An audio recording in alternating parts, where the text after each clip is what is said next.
రీసెంట్గా ఒక మూవీ వచ్చింది చావా అని. దానిలో వాళ్ళ అబ్బాయి పాత్ర చూసి ప్రతి ఒక్కరు కూడా ప్రౌడ్ టు బి హిందూ అనే ఫీలింగ్ చూపించారు. ఇటువంటి వారి పుట్టుక చూసి ఈరోజు సమాజం ఏం తెలుసుకోవాలి? ఆయనంత పెద్ద హీరో ఇంకొకళ్ళు ఉండరండి ఈ ప్రస్తుత సమాజం. కానీ ఒక్కసారి ఛత్రపతి శివాజీ మహారాజ్ గురించి, అలానే వాళ్ళ కుమారుడైన సాంబాజీ మహారాజ్ గురించి తెలుసుకుంటే అసలు మనం ఎక్కడికి వెళ్తున్నామని ఒకసారి ఆలోచించవచ్చు.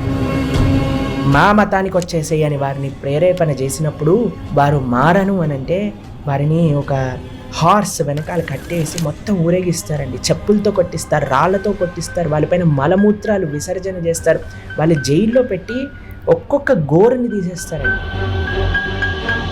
అయినా సరే వారు జంకకుండా, తన మతాన్ని మారవకుండా, సనాతన ధర్మ పరిరక్షణ కోసం వారి జీవితాన్ని సాక్రిఫైస్ చేస్తారు.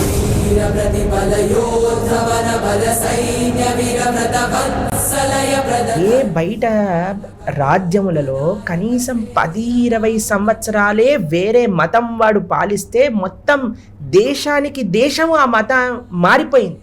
కానీ మన భారతదేశానికి 1000 సంవత్సరాలుగా అన్య మతస్థులు మనల్ని ఆక్రమించినా సరే ఇప్పటికీ సనాతన సంస్కృతి నిలబడింది.